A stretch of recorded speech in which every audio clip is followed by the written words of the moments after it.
Hey, what's good, everybody? It's me, Hey, your hero, Benjamin Banks, and you're watching Leveling Up with Benjamin Banks. Joining me, as always, is my co-host from the Leveling Up with Benjamin Banks podcast, Rebellious D. D, how are you doing today? hey, ready to rock, man. Hey, Ready to rock. bro, it's Thursday, and y'all know what time it is. We are reviewing episode 3 of Stargirl, and before we get into Another today's banger. review, make sure that if you like this video, you subscribe to the channel, and you hit that bell button so that way you're always notified when we have new content here on Leveling Up with Benjamin Banks. And D, like you say every time. Podcast episodes found in the description. Like, follow, subscribe to the channel, and thank you all for watching and or listening. And when you see that like button, and it swears up and down that a giant monster, undead creature is dead, and you're looking over your shoulder, click it. I like that. Yeah, so let's go ahead and get into today's review. So Oh.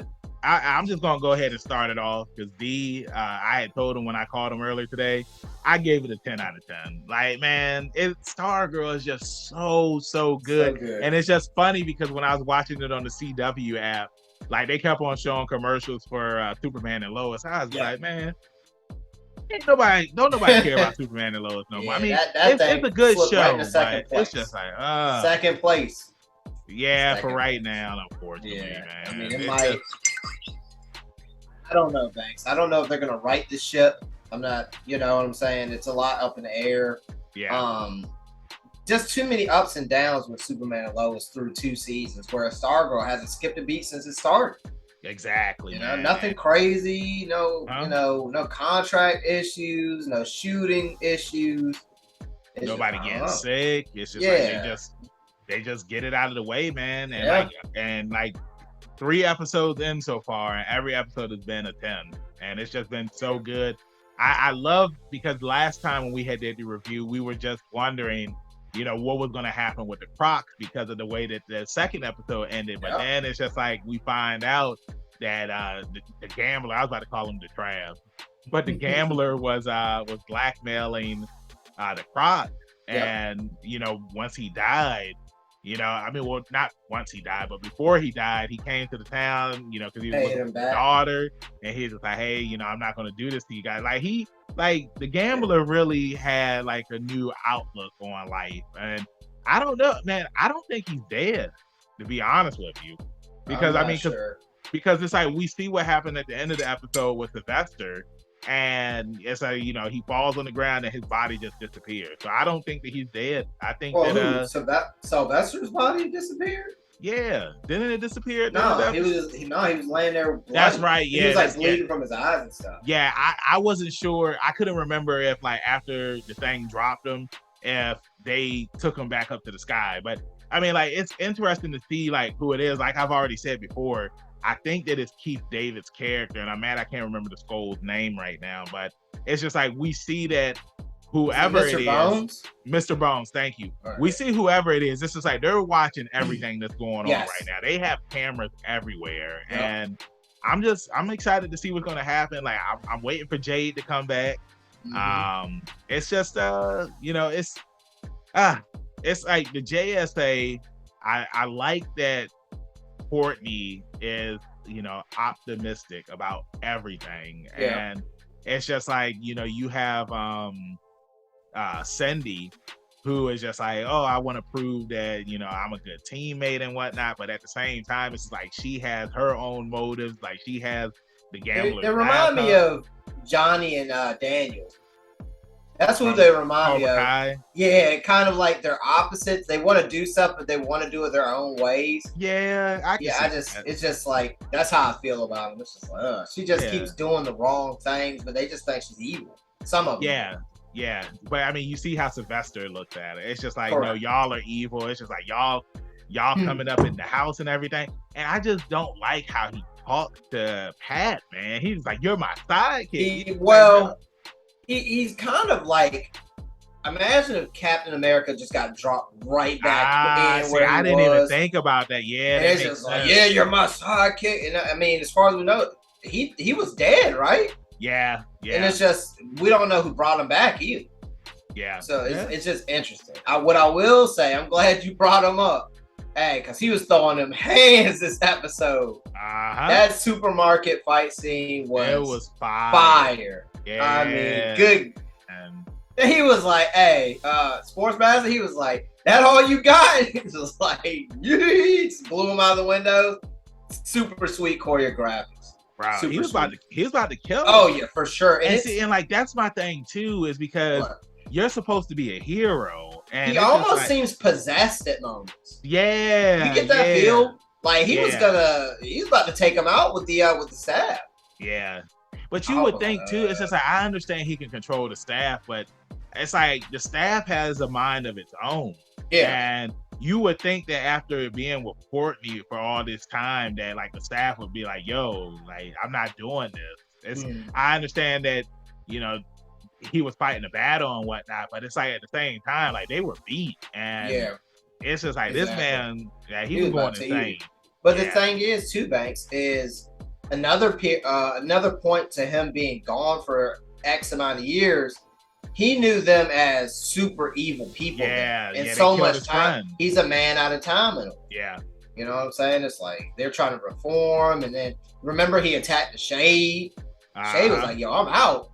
It's like, so it's just really interesting. One thing I wanted to mention too about the Gambler is not only did he come back and apologize, he paid them back everything he had blackmailed out of them too. Yeah. That was the other thing. So it wasn't that he just came back and apologized. And then, but now we have to think, who else is left that could take him out is the thing. You know what I'm saying? Like, how is this connected? Is this just somebody that he owed money to or had a grudge against him? Because they are villains, and we know how villains work. So, that's the thing, because everybody from the Injustice Society is gone, basically, or reformed. One way or another, they're not, robbing banks anymore, we'll say.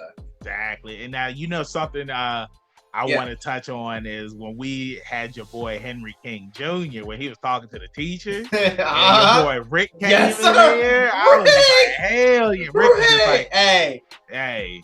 When he tried to brush past him and it didn't work, I was like, oh yeah. He said, if you ever talk to her like that again, like it'll be a problem. I don't know, man. Like, do you think, because I don't know how old Rick is, but like, do you think that it's a possibility that there's something there between Rick and the teacher? Because it's like the way that, or do you think that he just looked at her as a mother? No.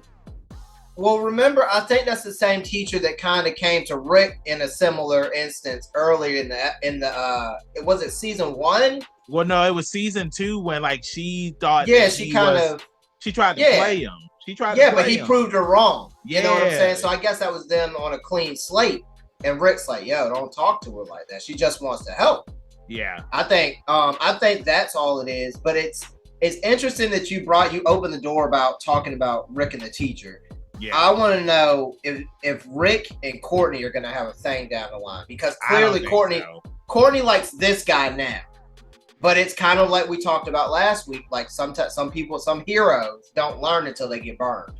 And clearly Rick and this guy are going to have a fight scene. Oh, for sure. So I'm wondering how this is going to, how it's going to escalate and stuff like that. He had a flat tire. And he was running late.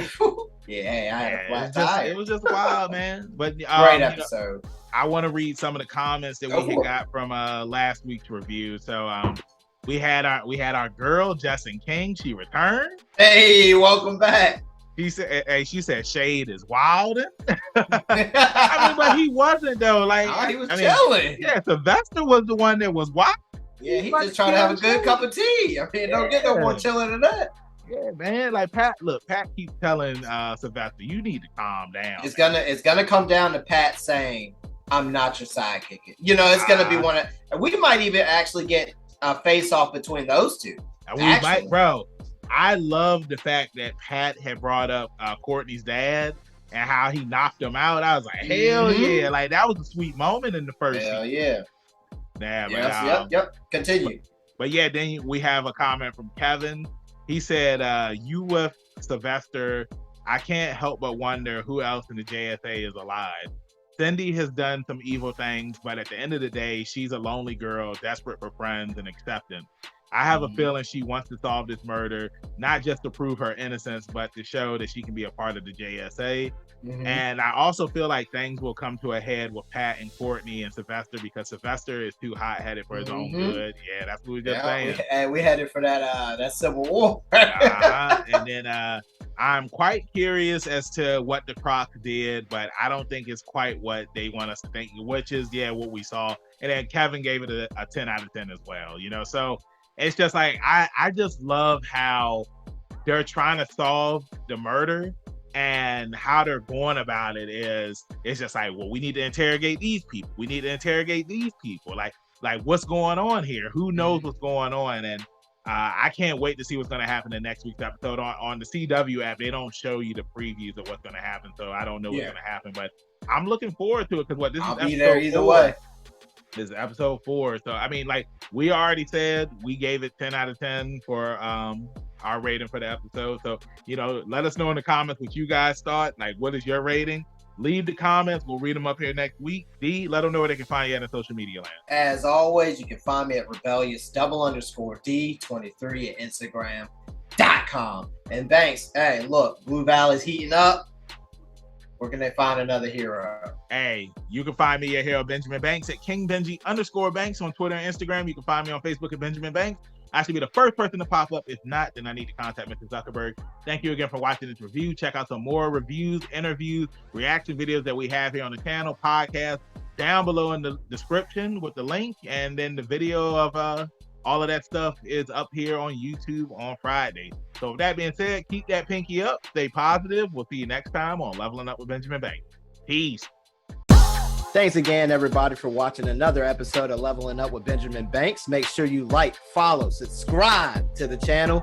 Podcast, we got that too. Make sure you give us a thumbs up and hit that bell for further episodes and notifications. Thanks a lot to our patrons. And if you don't mind, join the Patreon. We'll be having new specials coming up soon.